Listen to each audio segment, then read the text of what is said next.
PSG Fan TV, bonsoir à tous, bonsoir à toi Antoine. Salut les gars, ça fait plaisir de vous revoir. C'est réciproque. Premier au parc, festival ce soir. je vais te demander pour commencer de nous parler de tes meilleurs Parisiens ce soir, notamment tes 3 meilleurs Parisiens.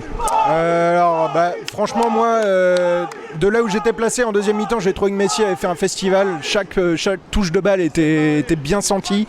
Nuno Mendes qui aussi, alors c'est peut-être parce que je suis de son côté du terrain, mais il m'a impressionné sur ses débordements et on sait qu'offensivement il peut apporter plein de choses. Et puis au milieu, je vais quand même, tu peux mettre les deux, mais c'est la première fois que je le voyais en vrai, donc je vais te parler de Vitinha que j'ai trouvé bon avec le ballon dans les pieds et costaud à la récupération et il y allait bien dans le duel aussi.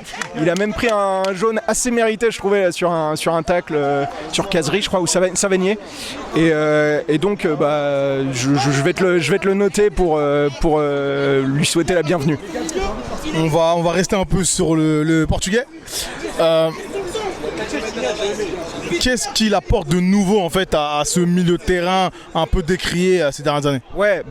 Je pense que déjà, moi j'avais vraiment, avant de le voir, quelques a priori en voyant que c'était pas un gabarit énorme, est-ce qu'il allait pas faire un peu de doublon avec Verratti.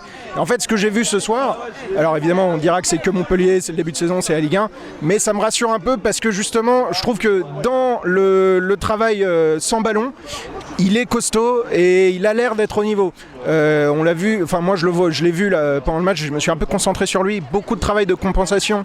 À chaque fois qu'il y avait les latéraux qui montaient, il était là pour récupérer des ballons et pour faire le boulot un peu le sale boulot quoi, exactement, le boulot ingrat.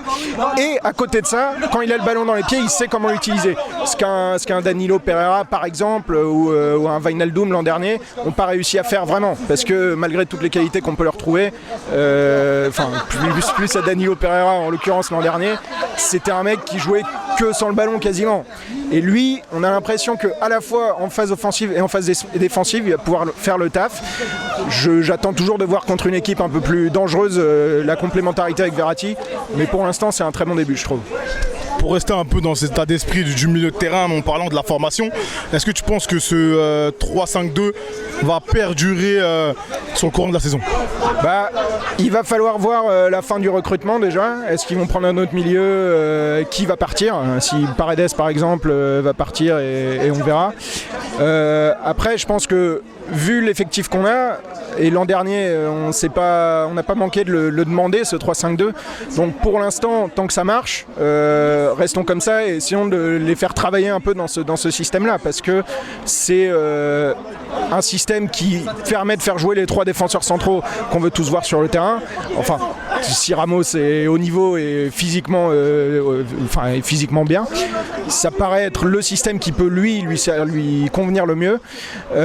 Et si au milieu on a des compensations qui sont faites et que comme ce soir Neymar et Messi et Mbappé dans une moindre mesure, j'ai trouvé ce soir, mais arrivent à revenir chercher des ballons derrière, on peut penser que c'est le système qui peut le mieux marcher. Après, j'ai toujours cette petite réserve du milieu. Est-ce que contre des grosses équipes européennes, des Manchester City, des Liverpool, on va pas avoir un peu de mal et être un peu embêté quand le duel du milieu de terrain va se jouer. Mais pour l'instant, moi ça me paraît être le système qui convient le mieux à l'effectif et on voit qu'en ce début de terrain ça réussit bien. Donc attendons de voir et restons comme ça pour le moment. Merci à toi Antoine. Merci à vous les gars. Merci.